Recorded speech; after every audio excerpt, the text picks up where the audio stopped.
Hello everyone, how are you. इस video lecture में आप लोग पढ़ेंगे cause of ferromagnetism and Curie temperature. इससे पहले आप लोगों ने पढ़ा है cause of diamagnetism and cause of paramagnetism. तो इस टॉपिक को काउज ऑफ फेरोमैग्नेटिज्म इस टॉपिक को आगे बढ़ाने से पहले मैं सबसे पहले आपको ये बता दूं कि डायमैग्नेटिज्म ये बिहेवियर जो है हर एक सबस्टांस के पास होता है। बेसिकली डायमैग्नेटिज्म जो है ये बिहेवियर हर एक सबस्टांस के पास होता है, लेकिन जो प्योर डायमैग्नेटिक सबस्टांस है उनमें ये अपीयर होता है और पैरामैग्नेटिक और फेरोमैग्नेटिक सबस्टांस में ये अपीयर नहीं होता है, क्योंकि पैरामैग्नेटिक बिहेवियर के आगे डायमैग्नेटिक बिहेवियर शिफ्ट हो जाया करता है। उसी तरीके से फेरोमैग्नेटिक बिहेवियर के सामने डायमैग्नेटिक बिहेवियर जो है वो शिफ्ट हो जाता है। देखिए, डायमैग्नेटिक बिहेवियर का रीजन क्या है? उसका रीजन है पेयर्ड इलेक्ट्रॉन्स। और पैरामैग्नेटिक बिहेवियर का रीजन क्या है? क्योंकि एटम्स के पास अपना एक नेट डाइपोल मोमेंट है। तो पैरामैग्नेटिक बिहेवियर का रीजन है क्या? Unpaired electrons, right. देखिए, पैरामैग्नेटिक सबस्टांस में अनपेयर्ड इलेक्ट्रॉन तो होगा ही, लेकिन इसके अलावा उसमें पेयर्ड इलेक्ट्रॉन्स भी होते हैं। जैसे कि देखिए,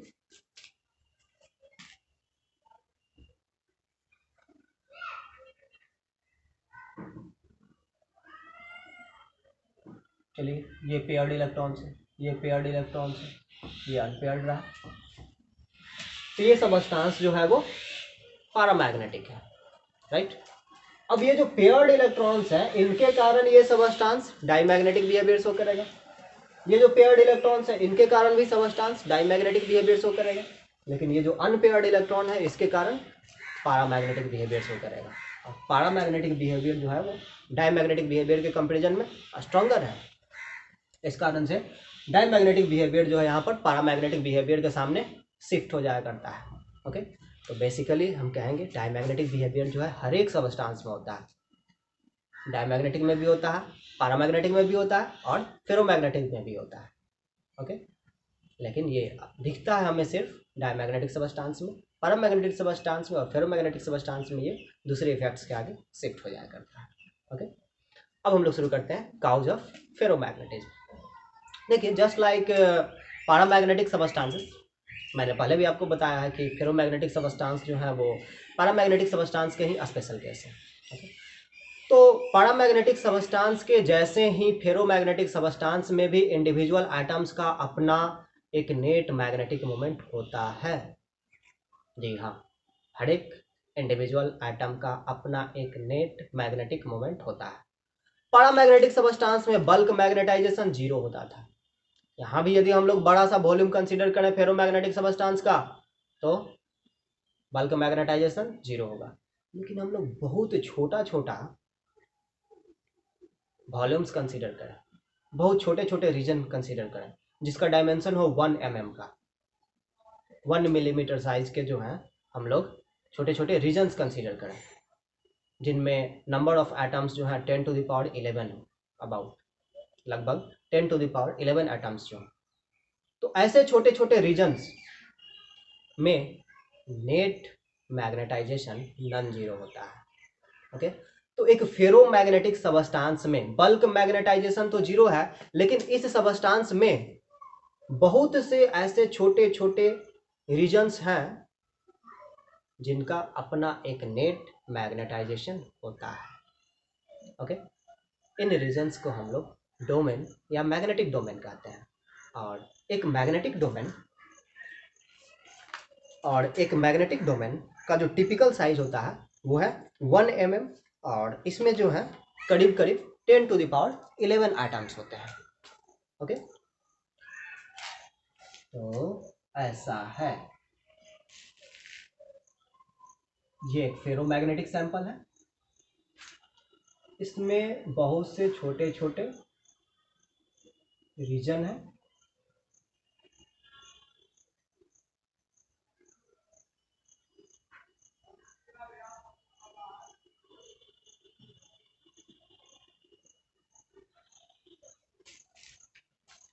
इन रीजन्स में करीब 10 to the power 11 एटम्स होंगे। ठीक है, और इन रीजन्स का अपना एक नेट मैग्नेटाइजेशन होगा। देखिए इस रीजन में जो एटम्स हैं वो एक डायरेक्शन में, एक यूनिक डायरेक्शन में ओरिएंटेड नजर आ रहा है। इसमें भी ऐसा ही होगा, किसी भी एक डायरेक्शन में हो सकता है ओरिएंटेड। इस तरीके से हर एक डोमेन में, ये जो छोटे छोटे रीजन है इन्हें हम लोग क्या बोले, डोमेन या फिर मैग्नेटिक डोमेन। तो हर एक डोमेन में इस तरीके से जो एटम्स हैं, जो मैग्नेटिक डाइपोल्स हैं, वो डिफिनिट डायरेक्शन में ओरिएंटेड है। और हर एक मैग्नेटिक डोमेन का अपना एक नेट मैग्नेटिक मोमेंट होता है। ओके, लेकिन इस सैंपल का जो नेट मैग्नेटाइजेशन है वो जीरो है। क्यों? क्योंकि हर एक डोमेन का मैग्नेटिक मोमेंट का डायरेक्शन रैंडम है। अब यहाँ पर आपको एटम्स जो है रैंडमली ओरिएंटेड नजर नहीं आ रहे हैं, बल्कि यहाँ पर डोमेन्स जो है रैंडमली ओरिएंटेड नजर आ रहे हैं। अब मैं ऐसा करता हूँ, हर एक डोमेन में इंडिविजुअल एटम्स को, इंडिविजुअल मैग्नेटिक डाइपोल्स को दिखाने के बजाय मैं हर एक डोमेन का जो नेट मैग्नेटाइजेशन है उसका डायरेक्शन दिखा देता हूँ। ठीक है, एक सिंगल एरो से, एरो थोड़ा बड़ा बनाऊंगा इस तरीके से। तो ये रहा एक डोमेन का अपना मैग्नेटिक मोमेंट, ये रहा किसी दूसरे डोमेन का अपना मैग्नेटिक मोमेंट, ये रहा किसी तीसरे डोमेन का अपना मैग्नेटिक मोमेंट, कुछ इस तरीके से। ठीक है, पैरामैग्नेटिक सबस्टेंस में जिस तरीके से इंडिविजुअल एटम्स रैंडमली ओरिएंटेड होते थे, उसी तरीके से यहाँ पर डोमेन्स जो है वो रैंडमली ओरिएंटेड है, अलग अलग डायरेक्शंस में। अब यदि एक्सटर्नल फील्ड अप्लाई किया जाएगा तो अलाइनमेंट क्या एटम्स का हो रहा है? नहीं, अलाइनमेंट जो है अब डोमेन्स का हो रहा है। और ध्यान दीजिए, ये सिर्फ कल्पना नहीं है, ये सिर्फ इमेजिनेशन नहीं है, बल्कि इसे आप माइक्रोस्कोप के अंडर ऑब्जर्व कर सकते हैं। यदि एक फेरोमैग्नेटिक सबस्टेंस को पाउडर्ड करके उसका लिक्विड सस्पेंशन बनाया जाए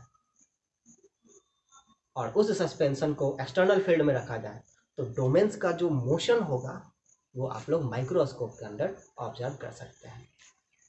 ओके, तो ये कोई मतलब स्पेकुलेशन नहीं। ठीक है, जब भी एक फेरोमैग्नेटिक सबस्टेंस को एक्सटर्नल फील्ड में रखा जाएगा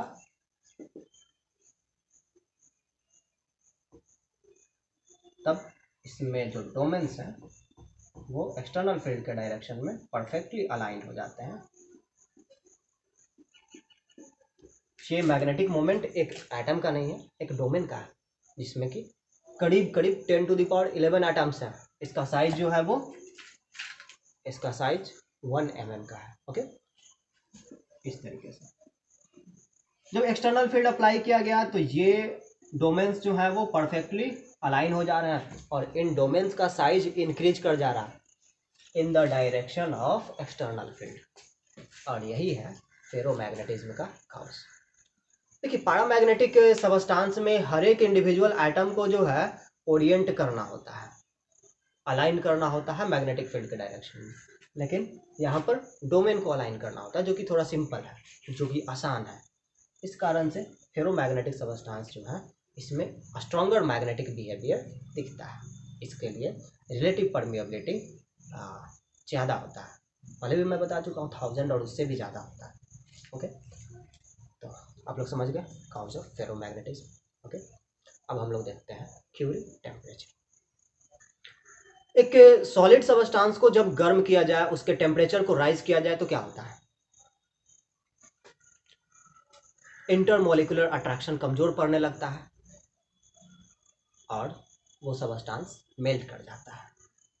बस इसी तरीके से जब एक फेरोमैग्नेटिक सबस्टेंस को आप गर्म करेंगे, उसके टेम्परेचर को बढ़ाएंगे, तो टेम्परेचर बढ़ाने के साथ उसका डोमेन स्ट्रक्चर जो है वो डिसइंटीग्रेट होने लगता है, टूटने लगता है।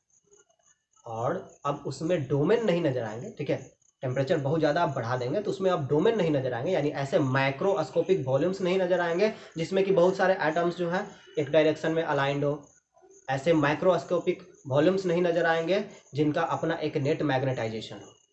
अब सबका सब जो है इंडिविजुअल एटम्स में हो गया, बट गया, क्योंकि डोमेन स्ट्रक्चर टूट गया है।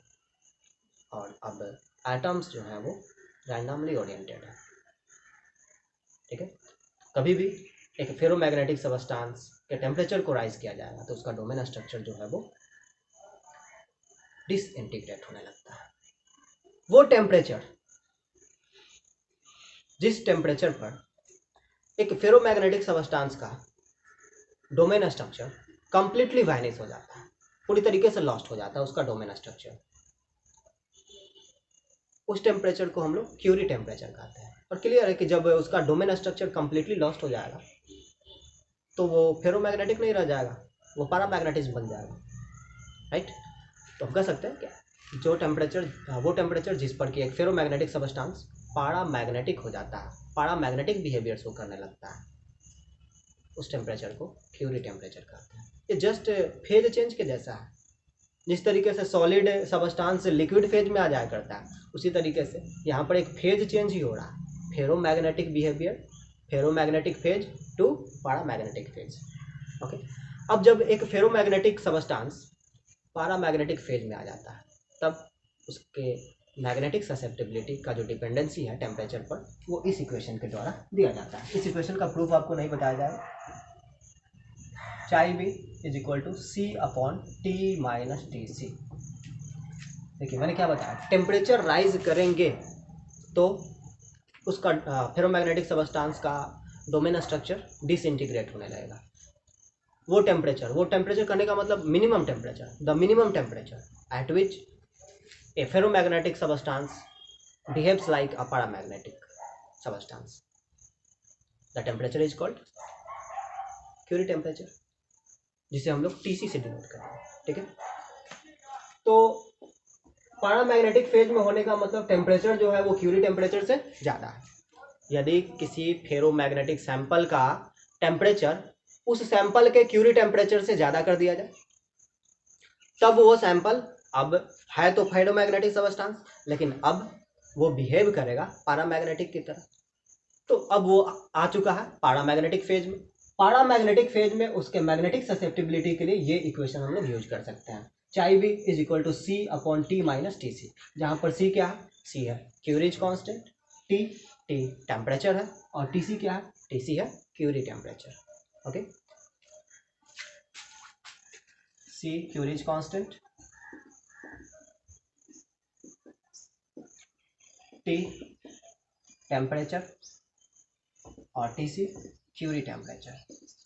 क्यूरी टेम्परेचर क्या होता है, minimum temperature at which ferromagnetic substance becomes paramagnet. Okay, any problem? तो आप लोगों ने देखा cause of ferromagnetism and the Curie temperature. तो आज के क्लास में इतना ही, थैंक यू।